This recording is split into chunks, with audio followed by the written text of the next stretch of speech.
উল্লুকপুরের জঙ্গল। লোকমুখে শোনা যেত এই জঙ্গলে নাকি ভয়ঙ্কর সব প্রাণীদের বসবাস।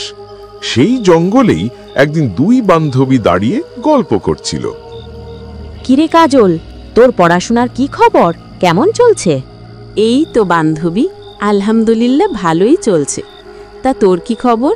শুনলাম তোর নাকি বিয়ের কথা চলছে। হেরে কাজল, পড়াশোনা তো প্রায় শেষ, তাই এখন আব্বু আম্মু বলছে বিয়েটা করে ফেলতে। তা তো খুব ভালো কথা। আর কতদিন সিঙ্গল থাকবি?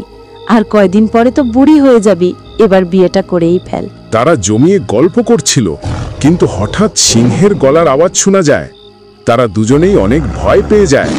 ঠিক তখনই জঙ্গলের ভিতর থেকে বেরিয়ে এলো এক বিশাল ও ভয়ঙ্কর সিংহ।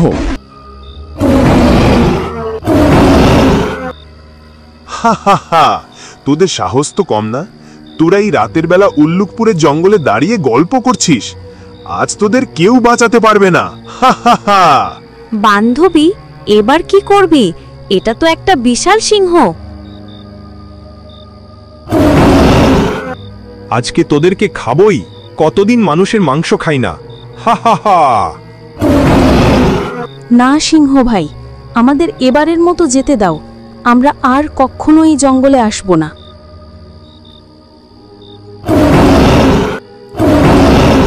আমাদের সাথে লাগতে এসো না, নইলে এর ফল কিন্তু ভালো হবে না, বলে দিলাম।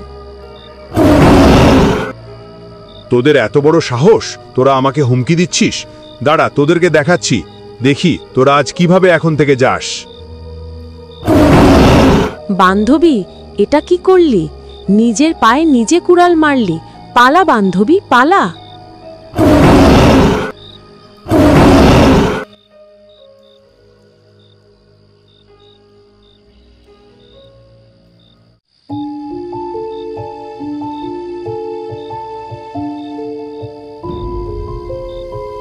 দাঁড়া বান্ধবী, এভাবে আর কত পালাবো?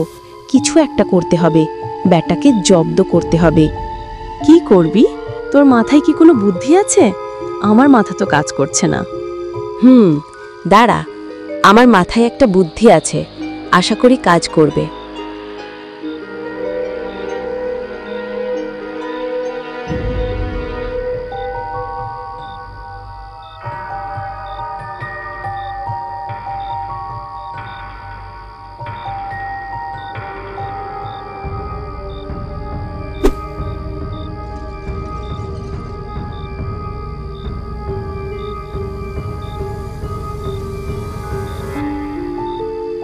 এবার আসুক বজ্জাত সিংহ, এবার ঠিকই জব্দ হবে, তুই শুধু দেখিস।